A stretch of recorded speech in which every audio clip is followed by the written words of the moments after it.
Sobat Maestro yang dikasih Tuhan, kita bersama kembali pada saat ini ada dari acara Maestro Golden Moment pada tanggal 2 Juni ya, tahun 2024. Hari ini sangat indah. Setelah kita memasuki Minggu Trinitas minggu lalu, hari ini kita masuk pada Minggu biasa ya, dalam tahun gereja. Mari saudara-saudara, sebelum kita mendengarkan dan merenungkan firman Tuhan pada acara ini, kita akan buat maestro yang tidak bersama-sama bisa datang ke rumah Tuhan. Keterbatasan secara fisik harus ada di rumah. Melalui acara ini kami datang. Kami mau mengarahkan hati kita sehingga acara ini menjadi berkat untuk kita semua. Ya Tuhan, kami datang kepadamu ucapan syukur yang tidak kau sungguh-sungguh hadir di dalam dan selalu ada. Utama Romo yang kudus ya Tuhan, pada hari ini kiranya hadir di tengah diri kami, mempengaruhi seluruh pikiran hati bangsa. Firman Tuhan, kami rindu ya Tuhan untuk datang kepada kamu tahu bahwa di dalam hidup kami Engkau selalu ada melalui kuasa. Dan terutama setelah kami mendengarkan firman merenungkan kami ajar oleh Tuhan untuk memberlakukan semuanya dalam kehidupan kami masing-masing. Bersabdalah ya Tuhan, kami bersedia mendengarkan. Urapi hamba-Mu dalam keterbatasannya sehingga dia dapat menguraikan firman Tuhan sesuai dengan Tuhan. Inilah doa kami dalam nama Tuhan Yesus. Amin. Sobat Maestro yang dikasih Tuhan, hari ini kita membaca dua bagian ayat Alkitab. Pertama itu kita baca dari Ulangan pasal 5. Ulangan pasal 5 pada ayat yang ke-12 sampai 15.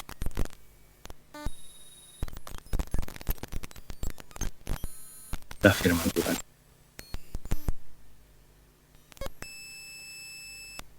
Tetaplah ingat dan kuduskanlah hari Sabat, seperti diperintahkan kepadamu oleh Tuhan Allah. 6 hari lamanya engkau akan bekerja dan melakukan segala pekerjaan. Tetapi hari ke-7 adalah hari Sabat Tuhan Allah. Maka jangan melakukan sesuatu pekerjaan engkau atau anakmu laki-laki, atau anakmu perempuan, atau hambamu laki-laki, atau hambamu perempuan, atau lembumu, atau keledaimu, atau hewanmu yang kemanapun, atau orang asing yang di tempat kediaman, supaya hambamu laki-laki dan hambamu perempuan berhenti seperti engkau juga. Kemudian kita baca Markus pasal 2, saudara-saudara, ayat yang ke-27 dan 28. Sebetulnya kita membacanya agak panjang, tapi saya potong. Ya, tadi sebagian besar sudah diuraikan Mas Ari. Ya. Pasal 2, ayat 27. Ya, dari ayat 1 sampai dengan ayat yang ke 28. Ya. Tapi saya akan membacakan pada pasal 2 ayat 27 sampai 28. Lalu kata Yesus kepada mereka, hari Sabat diadakan untuk manusia dan bukan manusia untuk hari Sabat. Jadi anak manusia adalah juga Tuhan atas hari Sabat. Pasal 3 ayat yang keempat. Ya. Kemudian katanya kepada mereka, manakah yang diperbolehkan pada hari Sabat? Berbuat baik atau berbuat jahat? Menyelamatkan nyawa orang atau membunuh orang? Tetapi mereka, yaitu orang-orang Farisi itu, mereka itu diam saja.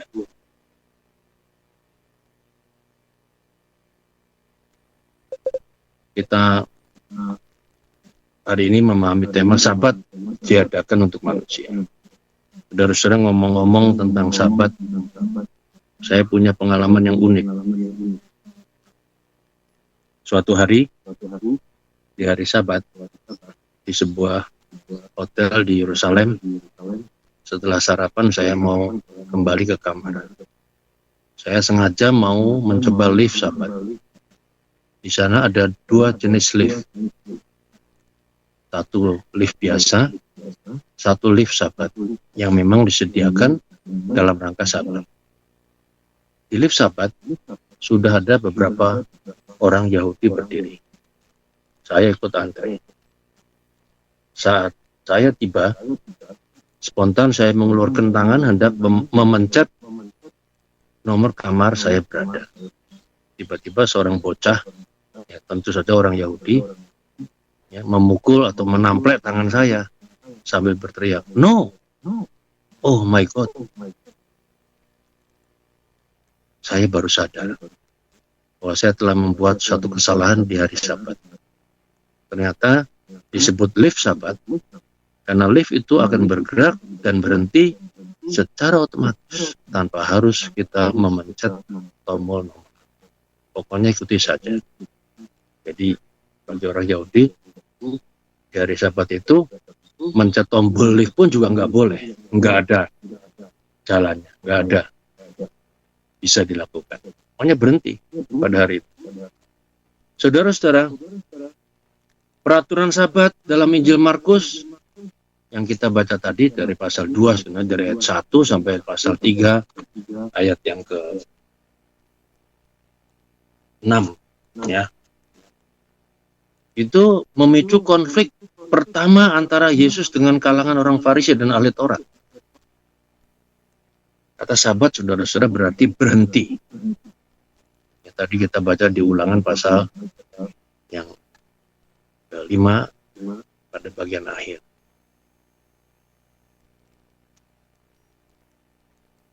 Kata Sabat berhenti atau beristirahat. Asal muasalnya ada di Keluaran 16 ayat 29 sampai 30. Bisa juga dilihat di pasal 23 itu kemudian. Asal muasalnya di Keluaran 16 ayat 29 sampai 30. Sabat itu diberikan kepada umatnya, umat Tuhan. Maka pada hari ke-6 ya, Tuhan memberikan roti untuk 2 hari. Tidak boleh umat keluar dari tempatnya pada hari Sabat. Harus berhenti, istirahat. Maka pada hari yang ke-6 diberi roti untuk 2 hari. Hari ke-7 istirahat dari Sabat. Sabat adalah milik Tuhan sebagai harinya yang khusus, yang telah diberkati dan dikhususkan bagi umat Tuhan untuk perhentian. Tapi yang penting bukan umat istirahat, nggak bikin apa-apa ya. Melainkan umat memberikan waktu bagi Tuhan dalam bentuk pelayanan ilahi atau peribadahan atau ritual dan sebagainya. Seperti tadi Mas Ari sudah menyebutkan di dalam komentar-komentarnya di bagian awal. Perintah untuk mengingat dan menguduskan hari Sabat disampaikan di Ulangan pasal 5 ini. Sebetulnya mengacu pada kenyataan bahwa mereka dulu pernah mengalami hidup tanpa istirahat, yakni ketika diperbudak di Mesir. Ya, jadi betul-betul umat Tuhan pada waktu itu diperbudak di Mesir, nggak ada istirahat, kerja rodi, kerja paksa. Dan kalau kita melihat di zaman now ini juga, saudara-saudara, bagaimana manusia juga diperbudak kerja. Ada 7 hari dalam hari kita, hari Minggu kita tetap juga kerja. Karena kita merasa kita kurang, kita mesti kerja dan sebagainya. Hari Sabat adalah hari istirahat yang dianugerahkan Allah. Kalau pakai istilah Keluaran pasal 20 itu disebut hari perhentian. Karena istilah Sabat artinya berhenti.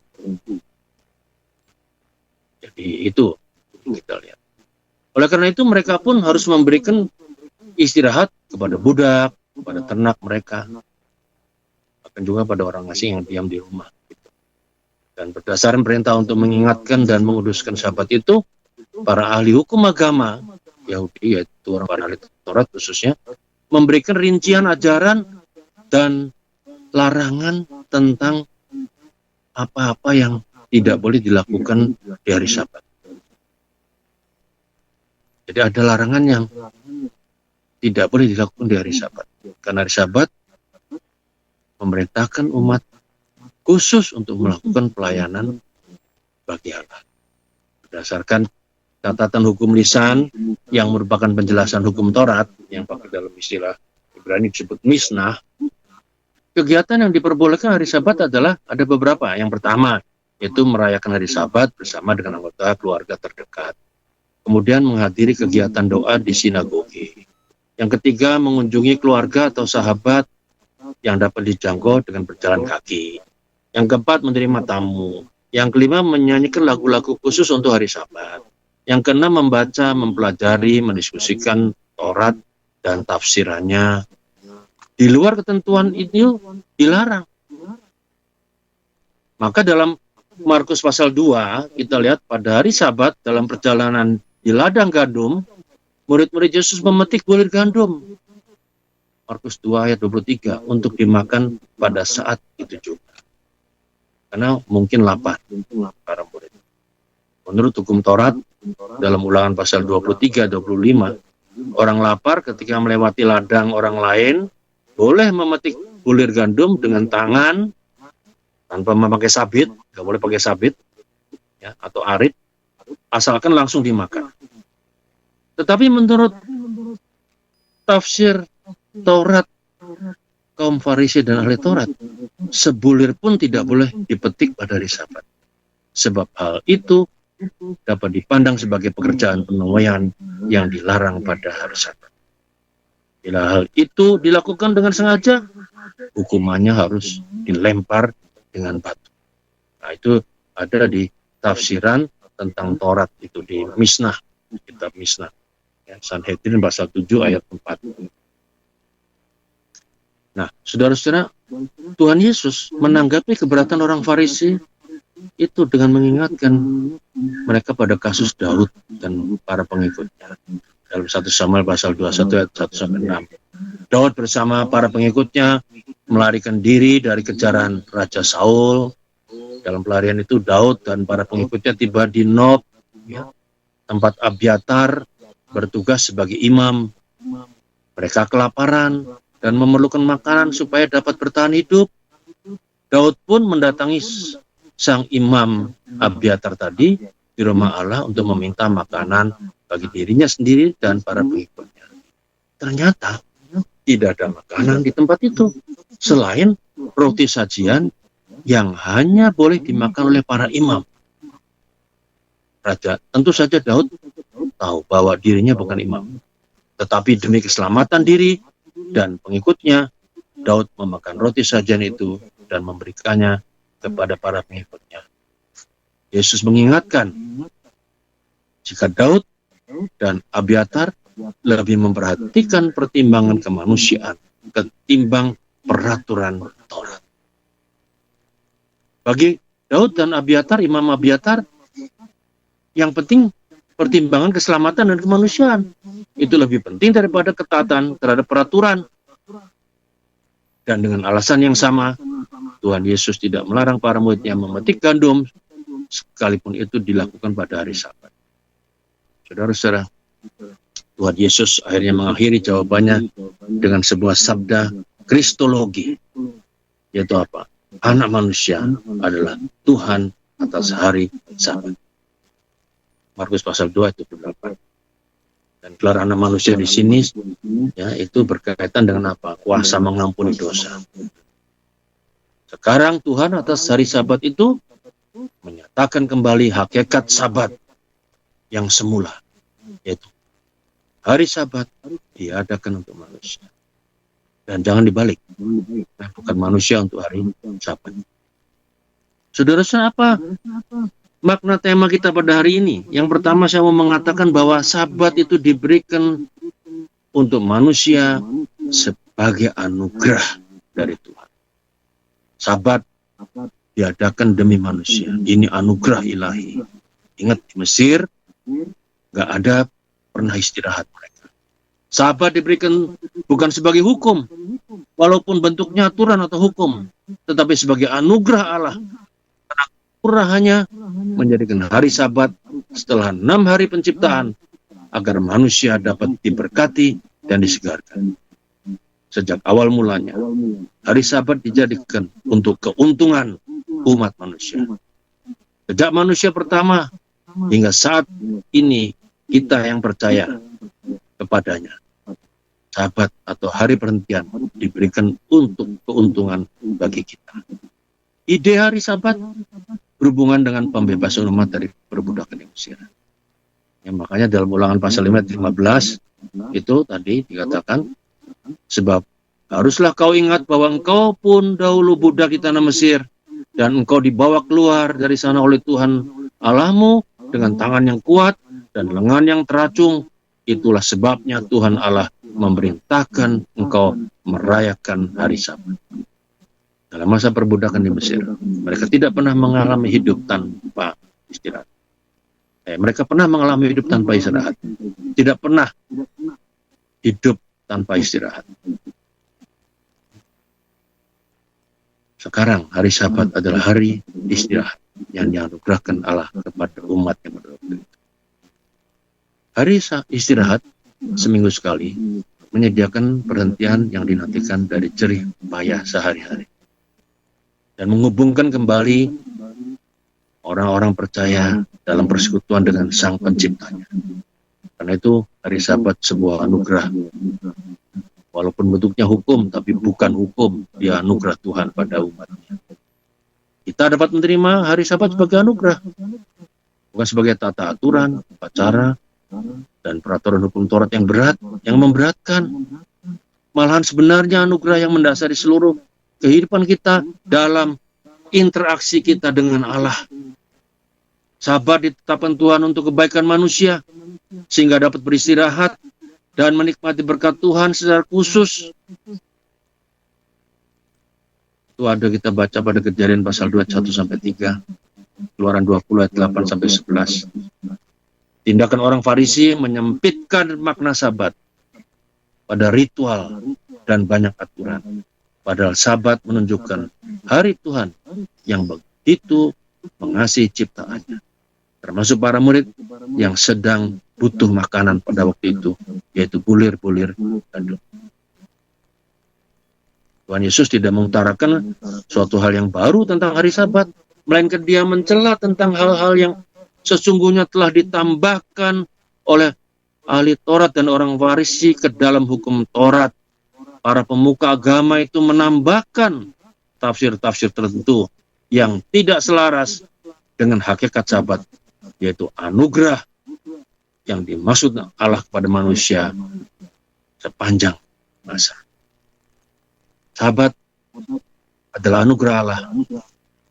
Dan bagi manusia yang mengalami anugerah Allah, membuat kita bersuka cita. Kalau kita mengalami anugerah Tuhan misalnya, kita berulang tahun, tambah 1 tahun lagi, kita senang. Kalau kita sembuh dari sakit, ya seperti orang lumpuh dalam Markus 3:5, ya senang juga, bersuka cita. Kalau kita mendapat anugerah Allah, bebas dari masalah besar, kita suka cita. Kalau kita mengalami pergumulan yang berat, kemudian Tuhan memberikan anugerah menyelesaikan pergumulan kita, kita bersuka cita. Membuat kita bersyukur, dan kita tidak pernah lupa akan anugerahnya yang ajaib. Dan bukan sebaliknya. Sabat sebagai sebuah beban yang menekan umat manusia. Atau Sabat sebagai hukum yang kejam, yang mempersulit orang. Ya, seperti kita tahu bahwa banyak sekali produk-produk hukum yang kadang-kadang menyulitkan kita sebagai warga negara. Kadang-kadang. Ya. Dan itu memerlukan revisi-revisi. Demikian juga Sabat. Ya. Harusnya penerapan hukum Sabat itu membawa damai sejahtera. Ya. Bukan saja untuk pemegang otoritas hukum, melainkan juga untuk semua orang. Sabat itu meringankan penderitaan orang yang berkesusahan, ya, seperti orang lapar, ya, memetik bulir gandum kan itu dari keadaan yang susah menjadi senang. Sudah seharusnya, sudah kita orang percaya tidak menjadi aku di dalam menerapkan hukum perhentian Tuhan, melainkan sama seperti Yesus, hukum Sabat itu menolong orang berjumpa dengan kasih Allah, menjadikan damai sejahtera di atas hukum-hukum dan huruf-huruf mati bersedia, menjadikan orang bersuka cita harusnya, karena itu anugerah dari Tuhan. Sabat itu sebuah anugerah, berikan pada kita sukacita harusnya. Nah, saudara-saudara, itu sebabnya Yesus mengatakan bahwa Sabat itu diadakan untuk manusia, kan manusia untuk Sabat, sehingga manusia merasa terbeban berat untuk melakukannya. Nah, yang kedua, saudara-saudara, dengan diberikannya Sabat itu ternyata ada tujuan, bukan cuma istirahat, tapi juga kita diingatkan untuk apa? Menguduskan Tuhan. Sabat disyukuri, ya, memang kita tidak bekerja, kita berhenti, kita istirahat, tapi bukan untuk wisata seperti kebanyakan orang zaman sekarang. Hari perhentian Tuhan kita wisata kemana-mana, ya, melupakan Tuhan dan sebagainya. Melainkan tidak demikian, ya. Kalau hari Sabat atau hari perhentian itu diberikan pada kita, maka bukan cuma tidak bekerja secara duniawi, tapi sebetulnya kita dengan menguduskan Tuhan itu artinya kita bekerja buat Tuhan. Harusnya, ya. Kita istirahat dari urusan duniawi, kerja duniawi, tapi kita kerja buat Tuhan. Kerja dalam tanda petik, maksudnya apa? Pelayanan bagi Tuhan. Karena itu dikatakan kita mesti menguduskan Tuhan. Nah, itu terjadi dalam ibadah. Ya, ibadah itu saudara-saudara dari kata aboda, kata Ibrani, yang artinya kerja atau pelayanan untuk Tuhan. Karena itu ketika kita pada hari perhentian datang ke rumah Tuhan atau kita mengarahkan hati pada Tuhan seperti di acara radio ini, ya, kita sebenarnya sedang melakukan pelayanan buat Tuhan. Kita merayakan sesuatu buat Tuhan. Pekerjaan buat Tuhan tidak sama dengan pekerjaan sebagai budak. Pekerjaan sebagai budak itu dilakukan dengan sungut-sungut, dengan susah payah, dengan penderitaan, karena nggak ada istirahat. Tapi pekerjaan untuk Tuhan tidak, mendatangkan sukacita, syukur, karena kita bisa melakukan sesuatu buat Tuhan. Jadi saudara-saudara, dengan diberikannya hari Tuhan, bukan untuk kita hidup istirahat total, leye-leye, santai-santai, ya. Tidak, kita suruh menguduskan Tuhan. Menguduskan Tuhan dengan spirit, seperti seorang bapa berharap anaknya meluangkan waktunya untuk bercengkrama dengan dirinya. Demikian juga di hari Sabat, Tuhan mengharapkan kita meninggalkan kesibukan kita yang duniawi untuk mengarahkan hidup kepada Tuhan. Mengarahkan hidup pada Tuhan bukan saja dalam ibadah ritual atau formal di gereja atau persekutuan yang formal, tapi juga dalam kepedulian sosial kemanusiaan kepada sesama. Seringkali kita membatasi bahwa mengarahkan hidup pada Tuhan itu artinya cuma ibadah ritual di gereja kita mengarahkan. Tidak. Ternyata kita mengatakan bahwa kita harus punya kepekaan sosial, punya rasa kemanusiaan pada sesama kita manusia. Itu sebagai sebuah cara kita mengarahkan juga hidup pada Tuhan. Oleh sebab itu, saudara-saudara, Tuhan Yesus bersabda, mana yang diperbolehkan pada hari Sabat, berbuat baik atau berbuat jahat? Gitu. Ya, itu artinya apa? Kita ada hubungan dengan manusia. Untuk apa? Pada hari Sabat kita berbuat baik, bukan berbuat jahat. Menyelamatkan nyawa atau membunuh? Tentu kita menyelamatkan nyawa. Di sini kita mengingat apa yang dikatakan Rasul Paulus dalam Kolose 3:23, apapun juga yang kamu perbuatlah dengan segenap hatimu seperti untuk Tuhan dan bukan untuk manusia. Saudara-saudara, kita tentu masih ingat ajaran Tuhan Yesus tentang orang Samaria yang murah hati dalam Lukas 10 ayat 25 sampai 37. Saudara-saudara, di situ kita mendengar cerita bahwa ada orang Lewi dan imam yang notabene pelayan-pelayan Tuhan untuk ritual di Bait Allah, ya, ternyata meyakini bahwa ritual di Bait Allah lebih penting daripada melayani sesama yang dirampok dan setengah mati. Ya. Nah, padahal secara kontras digambarkan dalam perumpamaan Samaria yang murah hati tadi, ada tindakan orang Samaria, ya bukan orang Yahudi, ya, tapi itu dipuji oleh Tuhan. Kenapa? Karena kepekaan sosialnya tinggi. Orang yang dirampok itu, ya, dirawat, diserahkan ke penginapan, dibayarin semuanya sampai bisa sembuh, dan kalau nanti kurang bahkan mau dibayar kembali. Lain luar biasa. Jadi saudara-saudara, kita harus ingat, ya, bagi kita umat Kristen pada masa kini, hari Minggu merupakan hari Sabat buat kita. Hari itu merupakan hari peringatan akan kebangkitan Tuhan kita Yesus Kristus.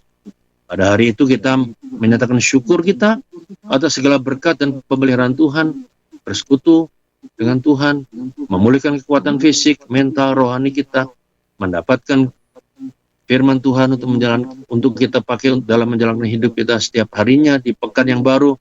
Namun jangan sampai kesalehan pribadi kita lakukan hanya dalam ritual di hari Minggu. Ya, itu membuat saudara-saudara kesalehan itu menjadi sempit dan dangkal, karena hanya kita lakukan sebagai sebuah rutinitas tanpa pemahaman yang benar. Seolah-olah kita melakukan itu untuk kepentingan Sabat secara ritual.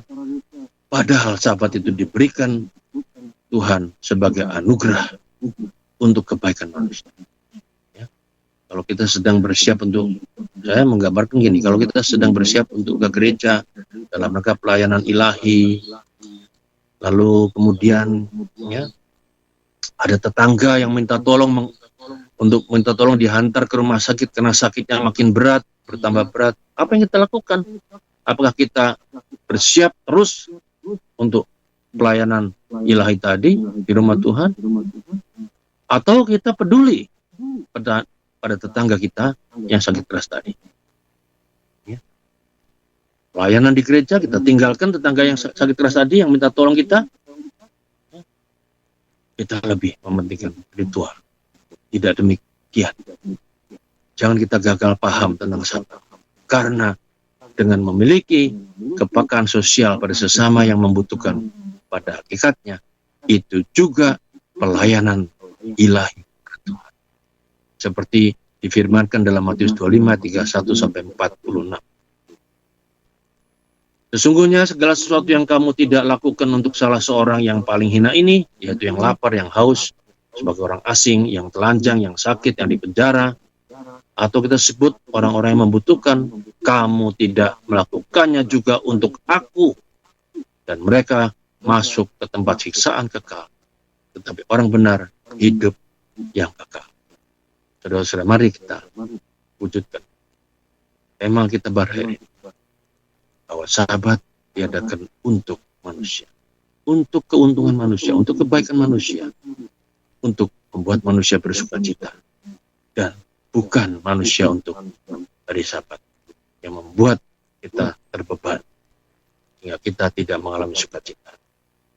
Selamat mewujudkan Sabat sebagai bagian hidup kita dalam kepekaan sosial kepada sesama kita manusia. Amin.